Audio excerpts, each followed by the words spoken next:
does it, like, of course, what is it to be yourself? We've talked about this all year, not just all semester, but all year. And it gets to a point where it's almost an annoying question to ask now. Because if we haven't started thinking about who we are, then maybe we're never going to at this point. But I don't think so. I hope at some point we do think about who it is that we are. Yeah. Do you guys like when people say like they lost themselves and they're gonna go like find themselves, like how like on a retreat or something? They're away from everybody, so they're not influenced by their ideas. Exactly. Seeking solitude. That's exactly what it is. The idea is to separate yourself from the masses so that you can find out who you are. It's damn near impossible to figure out who you are when you're surrounded by society, and you're also being pressured to conform. And going back to what Frank was talking about, there's a totalitarianism that happens when you're living within a community, where people expect you to behave a certain way like everybody else. So then we end up doing what others expect of us, what others want us to do. Not just conformism, which is to, maybe, we want to do what others want us to do also, but it just makes life so much simpler if we just kind of go along. But then, of course, the price that you're going to pay, the price that you're going to pay is very high for that. Now, you do get something out of it. When people say, "Oh, you're just a sheep, you're just going along with the crowd," most people should probably respond to that by saying, "Bah." Because we are. And it makes life so much simpler, by the way, if you are this way. Have any of you guys ever seen the line experiments, the Milgram line experiments? Yeah, if you don't know what these things are, I don't really do them anymore. I'm afraid of opening up a board, because I never know what's back there. I've done it before, and yeah. I took that pass. Let's go. So a Milgram line experiment would be something like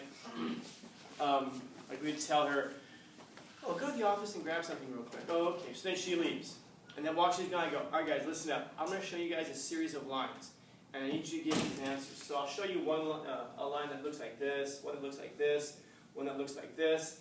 And then I'm going to ask you A, B, C, whatever. And I'm going to ask you which line here is the longest line. Which one's the longest line? B, okay? The first time I ask you, you're going to say B. All right? Everybody on board? And we're all like, yeah, we're all on board. Okay. And then I'm going to ask you, okay, now which of these is the longest line? You know? And you're going to say, it's A, B, or C, and you're all going to say? B. Not yet. We have to hook them first. We're going to say A. Okay. Now, we've got, easy answers. And I'm going to present it to you like, oh, easy answers, easy answers. Then I'm going to ask you, okay, which of these is the longest line? A, B, or C. Now I'll ask you guys to raise your hands for A. And which one's longest? And then, of course, no one's going to raise their hand. Now I'm going to ask you, okay, how many say B? And you're not going to raise your hands. Now she'll come back and she'll be like, nobody else does. And then I'll ask C, and everyone's hands go up. And then her hand will probably go up. And so the psychologist named Stanley Milgram, who did these experiments on college students, and what he found was that overwhelmingly students went along with the group, especially if when she raises her hand for B, if you guys kind of giggle like she's silly. And the more it goes on, what happens is they just conform. They just kind of go along with the group. Even if they don't believe it, they're just kind of annoyed. They'll have this annoyed look on their face like, yeah, I guess we'll do it. We'll go along with it. And so the point of it is that it's not just in lines. It's that we kind of do this stuff every day. That there are things that we don't necessarily agree with, but we go along with it because it makes life simpler. And this is very difficult to avoid. We tend to talk about this stuff as a criticism. Man, you're just a sheep. You're just like everybody. Of course, most people do go along with what society expects because it makes life so much simpler.